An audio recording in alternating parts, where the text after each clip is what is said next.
नमस्कार माऊली भक्तांनो, माझ्या भक्ती सागर या चॅनलवर आपले मनापासून स्वागत आहे.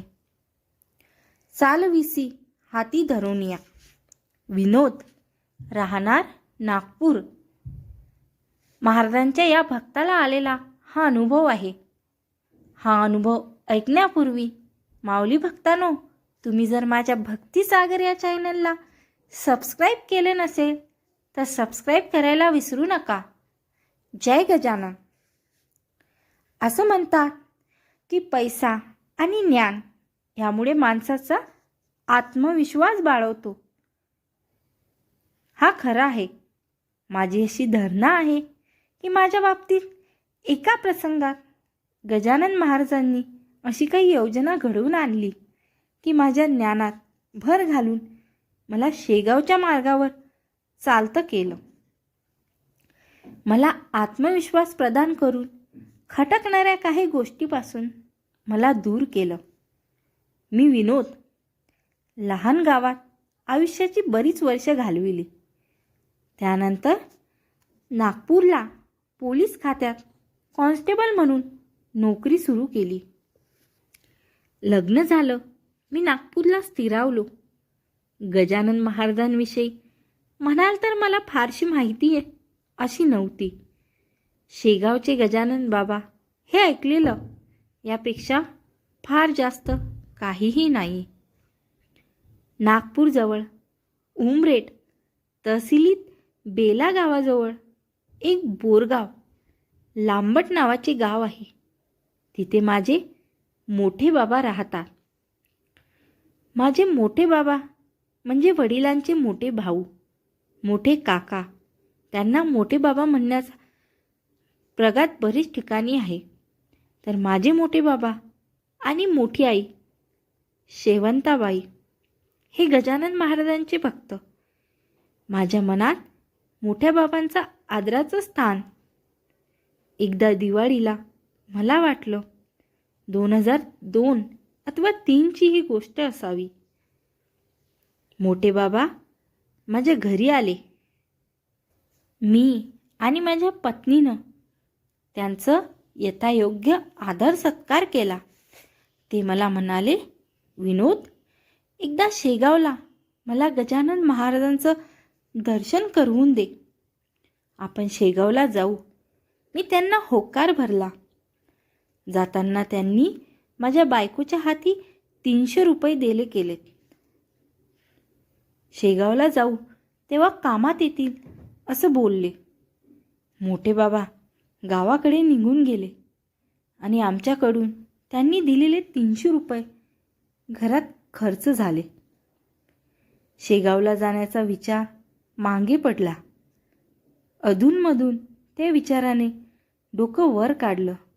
पण मनात यायचं, रिक्षा करून स्टेशनवर जा, तिकिटाचा खर्च, शेगावला राहण्याचा जेवणाचा खर्च, सगळं कसं व्हायचं?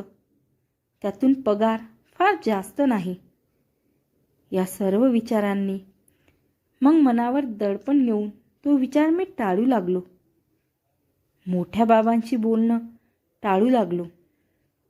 त्यांना माझं वागणं चमत्कारिक वाटू लागलं. यात बरेच महिने निघून गेले. इसवी सन 2004ची गोष्ट. माझी बदली ट्रॅफिक डिपार्टमेंटला झाली.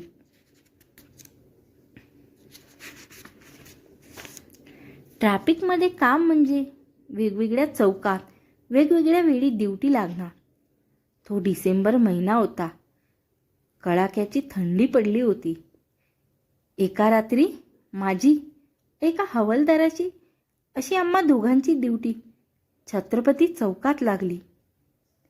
कामाचं स्वरूप होतं हेवी व्हेकल स्टफ वगैरे रात्री शहरात शिरण्यावर बंदी असल्याने त्यांना प्रतिबंध करणे. आम्ही रात्री 10च्या सुमारास तिथे आलो. रात्री तशीच रस्त्यावर वर्दळ कमी असते. त्यातून थंडी खूप, म्हणजे रस्त्यावर जणू कर्फ्यूज. तेव्हा चौकात फ्लायओव्हर होता. आता पाडण्यात आला आहे. आम्ही दोघांनी तिथे खाली शेकोटी पेटवली. रात्री विरंगुळा म्हणून आणि उत्साह यावा म्हणून एक भांड आणि चहाचं सामान एकत्र करून ठेवलं. बाजूला एक मंगल कार्यालय आहे. आमचं असं ठरलं की रात्री 2 वाजेपर्यंत मी तेथे विश्रांती घेणार. पुढे 2 पासून मी ड्युटी बजावणार आणि हवालदार विश्रांती घेणार. ठरवल्याप्रमाणे रात्री 2 वाजता हवालदारांनी मला उठवलं. मी माझ्या ड्युटीवर रुजू झालो. रात्री 2:30 वाजताची वेळ, सुनसान रस्ता, धुकं पडलेलं. दुरून मला एक ट्रक येताना दिसला. बॅरिकेड्स असल्याने ट्रक जवळ येऊन थांबला. मी ट्रक इकडे कसा असा प्रश्न ड्रायव्हरला केला आणि ट्रकमध्ये काय सामान आहे याची चौकशी केली. ड्रायव्हरने मला विनंती केली की समोर मोक्षधाम घाटावर लाकडं द्यायची आहेत. माझ्याजवळ दुसरा पर्याय नाही. मला जाऊ द्या. उद्या लोकांची गैरसोय व्हायला नको. मी क्षणभर विचार केला. त्याला म्हटलं, ठीक आहे, 2-4 लाकडं इथे शेकोटीजवळ टाक आणि तू जाऊ शकतोस. त्याला बॅरिकेड्स बाजूला करून मार्ग करून दिला. ट्रक समोर निघाला. पुन्हा मी एकटा तिथे उडतो. एक लाकूड शेकोटीत सरकवलं. चांगला जाड झाला. मी हात शेकत शेकोटीजवळ बसलो. रात्रीचे 3-3:15 वाजले असावेत. अचानक तिथे एक सायकल रिक्षा आली. एक पोक्त माणूस ती रिक्षा चालवित होता. तो जवळ येऊन थांबला. त्यानं विचारलं, मी हात शेकू शकतो का? मी त्याला खुणेनेच या म्हटलं. आम्ही हात शेकू लागलो. त्याचं लक्ष चहाच्या सामानाकडे गेलं. त्यानं मला विचारलं, आपण चहा घ्यायचा का? मला काय, त्यामुळे माझा वेळ चांगला जाणार होता. म्हटलं, तुम्ही करणार असाल तर घेऊ. चहा घेत असताना शेकोटीच्या ज्वाळा खाली आल्यात म्हणून फुंकर घालण्यासाठी तो रिक्षावाला थोडा वाकला. तेव्हा त्याच्या शर्टाच्या खिशातून एक रेल्वे तिकिटासारखा कागद खाली पडला. मी हाती धरून पाहू लागलो.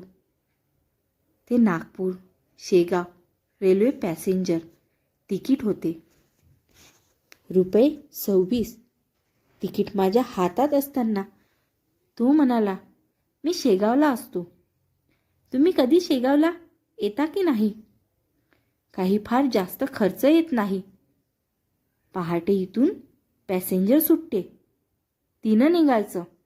आपला जेवणाचा डब्बा सोबत करून घ्यायचा, म्हणजे जेवणाचा खर्च नाही. संध्याकाळी पुन्हा पॅसेंजरची परत आलं की राहण्याचाही खर्च नाही. बरं, मंदिरात काही पैसे द्या असं काही नाही. गजानन बाबा म्हणत नाही. भाव महत्त्वाचा असतो आणि तिथे जाण्याची मनापासून इच्छा पाहिजे बस. बाकी सर्व गजानन बाबाच करते. एवढं बोलून तो उठला. मला म्हणाला, बरं मी आता निघतो. मग बाजूला पडलेली लाकडं पाहून म्हणाला, अरे ही लाकडं मी घेऊन जातो. तुमचं काम तसं बी झालं आहे. अन माणसानं जादा मोह ठेवू बी नये.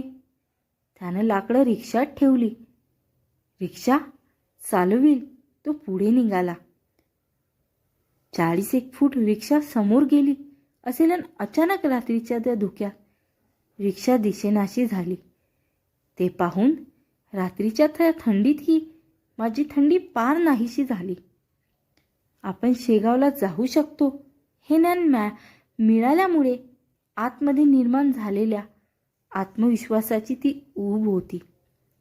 माझ्या मनाने निर्णय घेतला की मोठे बाबांना व आईला गावाहून बोलवून घ्यावं आणि उद्या पहाटे 4 वाजता शेगावसाठी स्टेशन गाठायचं. पाठ होत आलीच. होती. मी हवालदारांना जागं केलं. त्यांना सांगितलं, उद्या मी ड्युटीवर येणार नाही. माझी सुट्टी. मी शेगावला जाणार. मी घराकडे निघालो. वाटेत एका ऑटो रिक्षा दिसली. योगायोगाने ती रिक्षा मी आधी केव्हा तरी चालन केली होती. त्याला उद्या पहाटे 4 वाजता घरी येणार का म्हणून विचारलं.